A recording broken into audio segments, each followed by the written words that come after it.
Do you want to know how I did this with the recent applications menu on my Samsung Galaxy A72? Or how come the navigation gesture on my phone is so small that it's nearly invisible? Or how do I have this 7 by 7 formation of the icons on the app screen and the home screen of my phone? Well, I am going to tell you all of this in today's video, and before we go ahead, a subscription to my channel would be massively appreciated. Let's dive right into the home screen customization for the Samsung One UI. There are a million ways to customize your Samsung smartphone, but when it comes to modifying your phone without disturbing the core software, the options are very limited. And one of those options is the Samsung Good Lock application. I have already done a full video on the Samsung Good Lock 2021 and it's already on my channel.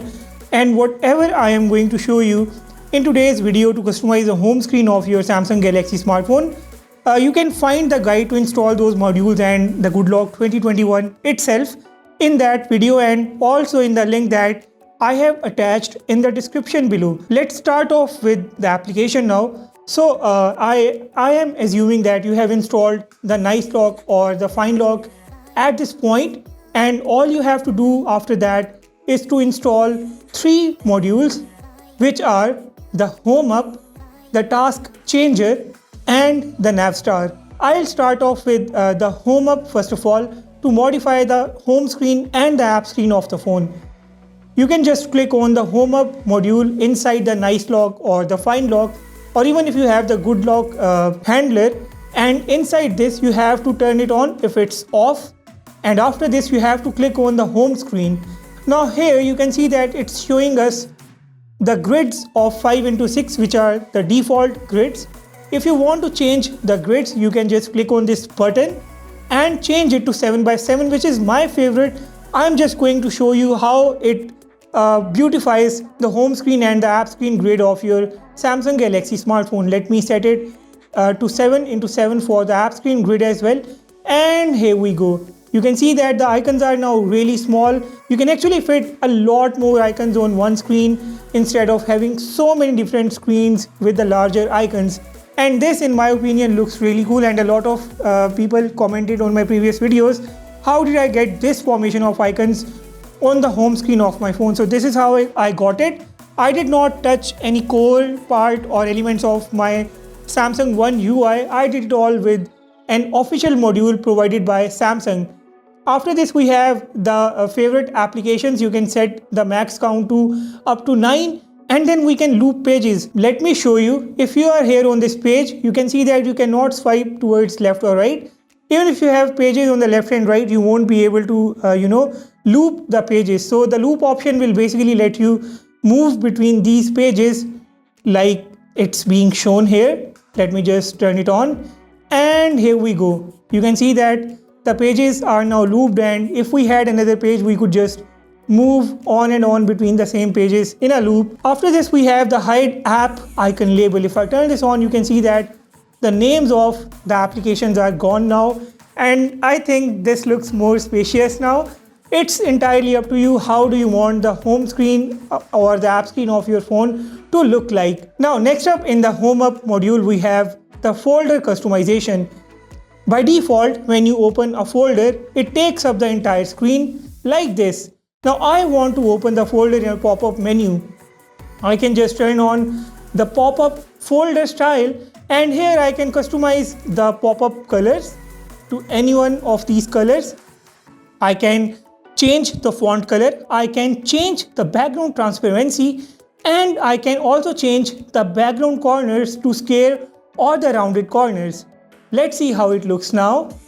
Here you go. The pop-up menu for folders looks like this, and remember, you can customize it the way you want. Let me just show you the black one as well. This is how it looks. Okay, this option right here will suggest you the folder titles using the machine learning, and just like we set the app screen and the home screen grid, you can set the folder icon and the folder screen grids as well.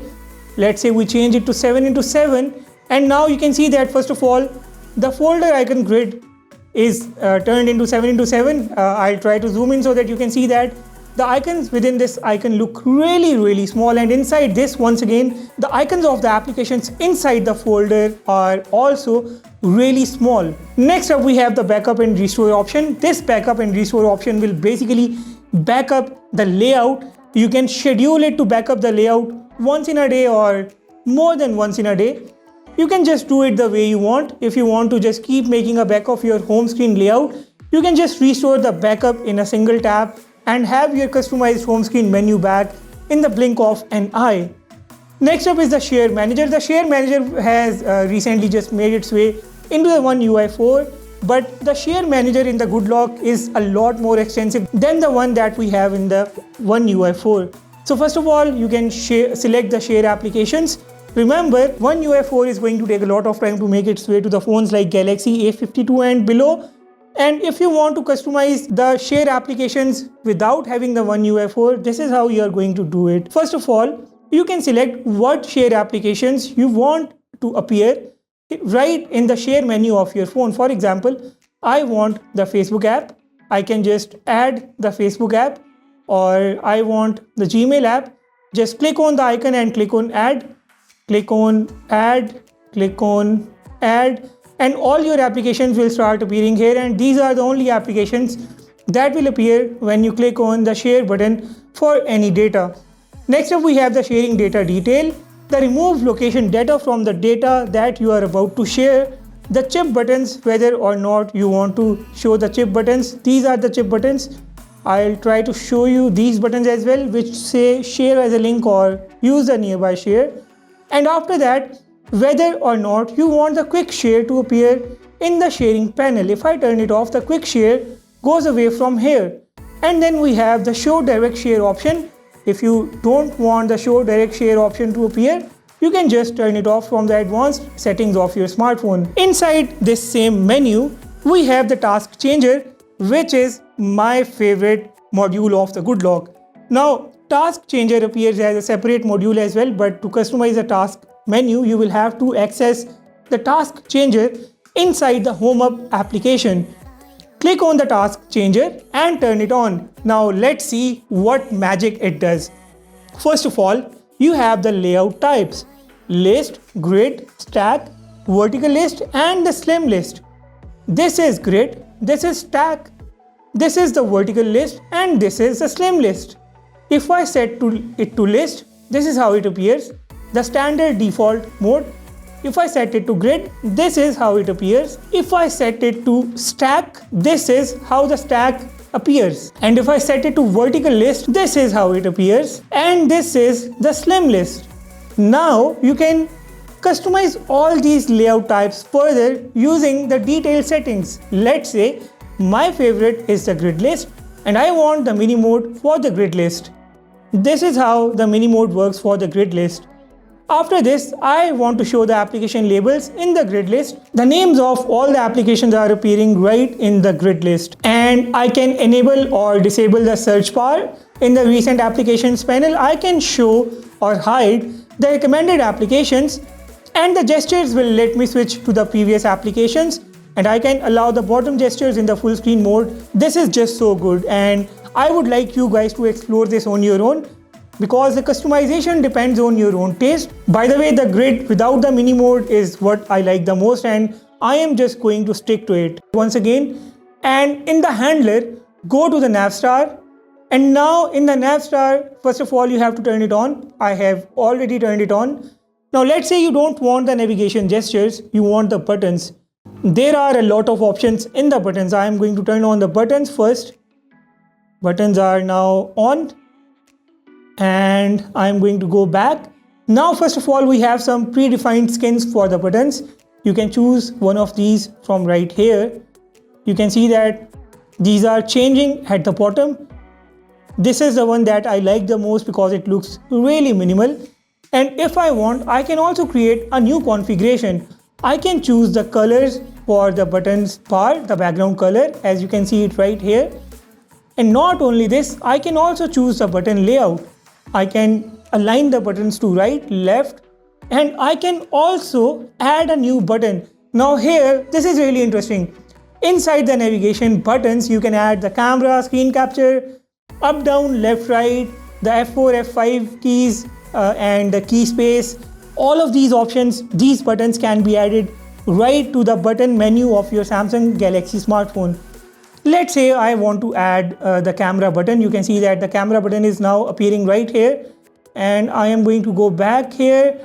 I want the lightest possible color for this one, and my new configuration for the buttons appears right here. Now you can see that if I press the camera button, it launches the camera. This is really cool. You guys should definitely give it a try. If you want, you can also change the style of each individual button inside the navigation buttons. For example, click on the Recents key and choose the style for the Recent button.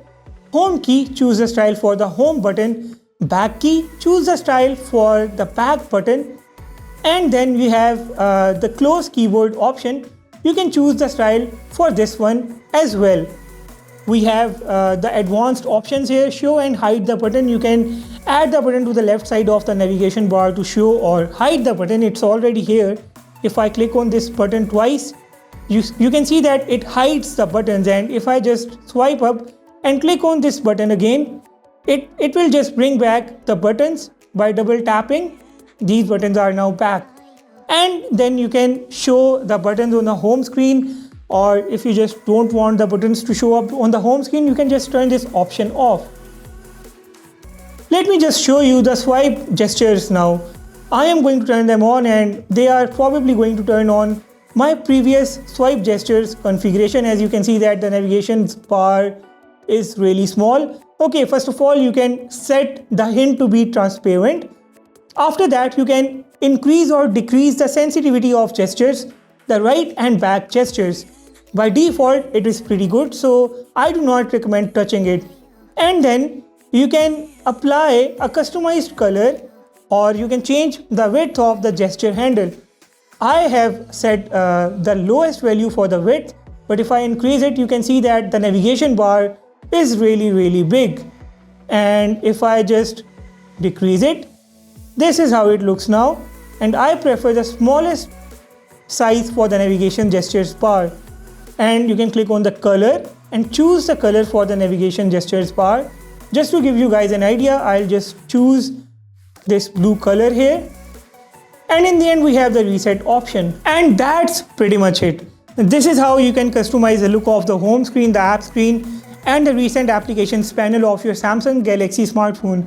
Once again, I would like to tell you that as of now, this is working on all the One UI versions up to the One UI 3.1.1.